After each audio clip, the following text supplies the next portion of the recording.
हाँ अमित, दीपक। मोहम्मद अली अशरफ फातमी अली का असरफ। इस्तीफा कहीं झटका तो नहीं पड़ा? बिल्कुल।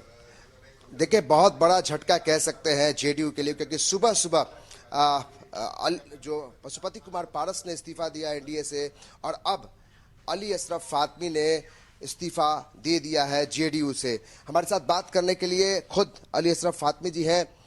सर, ये बताइए कि सुबह एक खबर आती है, प्रेस कॉन्फ्रेंस करके पशुपति कुमार पारस ने साथ छोड़ दिया एनडीए से, और आज शाम होते होते आपने नीतीश जी को छोड़ दिया, जेडीयू को छोड़ दिया। क्या कारण है इसके पीछे, क्या वजह है? क्योंकि आप तो काफी आपके ऊपर जिम्मेदारी थी, तो ठीक चुनाव के पहले इस तरह के बड़ा डिसीजन आपने लिया। ये मुल्क हित में, देश हित में, राज्य के हित में ये जरूरी था, और मैंने महसूस किया कि त्याग पत्र देना चाहिए और एक बड़ा कदम उठाना चाहिए। वो मैंने उठाने का काम किया। दरअसल ये जो सरकार गिरी बिहार की, और जिस तरह से गिरी, इसमें हम लोग बहुत आहत थे, क्योंकि बिहार के नौजवान खुश थे और उनको रोजगार मिल रहा था, नौकरी मिल रही थी, साथ ही एक अच्छी सरकार चल रही थी। ये टूटा गिरा, और उसमें कम से कम बातचीत होनी चाहिए थी और कॉन्फिडेंस में लेना चाहिए था। वैसा कुछ हुआ नहीं, तो इन्हीं सब कारणों से मैंने छोड़ दिया। नीतीश जी से आपने बातचीत नहीं की इस बीच में कि आपने क्यों उधर चले गए, एनडीए की तरफ चले गए? इस तरह की सहमति नहीं ली गई थी सब लोगों से? नहीं, देखिए, ऐसा है कि नहीं, ऐसा नहीं हुआ। हम लोगों से नहीं हुआ, एमएलए एमपी से हुआ होगा, हम लोगों से नहीं हुआ। केवल यही वजह है, या फिर आप चाहते हैं कि जो प्रतिभा उस तरफ दूसरे खेमे में है, चाहे वो तेजस्वी प्रसाद यादव है, हालांकि काफ़ी छोटे रहे हैं आपके समय जब आप लालू जी के साथ थे, तो मानते हैं कि वहाँ ज़्यादा क्षमता है, और वहाँ आप उस खेमे में जाने के लिए आप चाहते हैं कि वहाँ जाए तो ज़्यादा वहाँ विकास होगा? देखिए, उम्र से तो कोई फर्क पड़ता नहीं है, छोटा और बड़ा। Tejashwi is leading one party this time, और उनके साथ काम करने में किसी को भी कोई प्रॉब्लम नहीं होगी, क्योंकि जब कोई पार्टी चलती है, मुद्दों पे चलती है, तो राजद के जो मुद्दे हैं सब नौजवानों के लिए, गरीबों के लिए, आम लोगों के लिए बहुत अच्छे। इससे बात हुई आप? नहीं, अब हो जाएगी, तब बातचीत तो होती रहती है। कब ज्वाइन कर रहे हैं आप?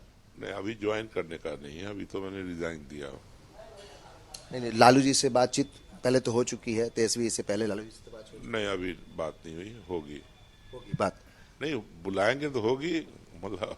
मधुबनी बताया जा रहा है कि मधुबनी आपका सीट, वहां से आप चुनाव लड़ सकते हैं। क्या दरभंगा से ज्यादा बेटर मधुबनी होगा? नहीं, मैं मधुबनी से चुनाव लड़ना चाहता था, क्योंकि मैं 7 मरतबा 2014 तक मिला लीजिए तो 7 मरतबा दरभंगा से चुनाव लड़ा, और उसमें 4 मरतबा जीता भी। अब एक ही जगह से बार बार खड़ा होना बहुत अच्छा नहीं है, इसलिए मैंने 2019 में फैसला किया था और रिक्वेस्ट भी किया था लालू जी से कि मुझे मधुबनी से लड़ाया जाए। अभी भी मैं मधुबनी से चुनाव लड़ना चाहता घर वापसी होगी आपकी? हूँ। अब ये तो वक्त बताएगा। अब देखिए, हमको कोई बुलाए, प्यार करे तो। लेकिन मानते हैं कि तेजस्वी यादव में अभी वो क्षमता है कि वो बिहार की सत्ता संभाल सकें और फिर इस 2024 के चुनाव में वो ज्यादा बेहतर कर सके? देखिए, कल या परसों मीटिंग थी बॉम्बे में, मैं उनको सुन रहा था टीवी के ऊपर। मैं समझता हूं कि तालियां जो बज रही थी उनके लिए, वो साबित करता है कि वो परदेसी के नहीं, हिंदुस्तान के दूसरे इलाकों में भी उनके लिए चाहत है। तो अगर बुलाएंगे, बात करेंगे, जरूर करेंगे। पिछली बार जब आप आरजेडी छोड़ के गए थे तो तेजस्वी यादव से आप नाराज चल रहे थे, उस समय हमारी आपकी बातचीत भी हुई थी। तो क्या लगता है वो सारी दिक्कतें जो थी, वो परेशानी, वो दूर हो गई है, वो खटास दूर हो चुका है? देखिए, नाराजगी किसी बात की नहीं थी, एक सिंपल बात थी कि मैं वहां पे मेहनत किया था, टिकट नहीं हुआ था मुझे, और इतनी सी नाराजगी थी। कोई वैचारिक नाराजगी या इंडिविजुअल लालू जी से या लालू परिवार से डिफरेंसेस होने का सवाल ही पैदा नहीं था। यानी बहुत जल्द अब फातमी जी लालटेन के साथ जो है वो मधुबनी में अपना भाग आजमाएंगे। देखिए, अब ये तो डिपेंड करता है ना राजद के ऊपर कि हमें बुलाएं, वो अभी तो प्रोसेस होता है नहीं है। फिर मैं मधुबनी से चुनाव लड़ना चाहता हूँ, ये आपसे बताना चाह रहा हूँ। सुन रहे दीपक, मधुबनी से ऐलान एक तरीके से कर रहे हैं कि मधुबनी से वो चुनाव लड़ेंगे, लेकिन अभी इस बाबत लालू प्रसाद यादव से और तेजस्वी यादव से इनकी बातचीत नहीं हुई है। ये ऑफिशियली ये बोल रहे हैं, लेकिन अनऑफिशियली बहुत चीजें खबरें चल रही हैं कि बातचीत चल रही है।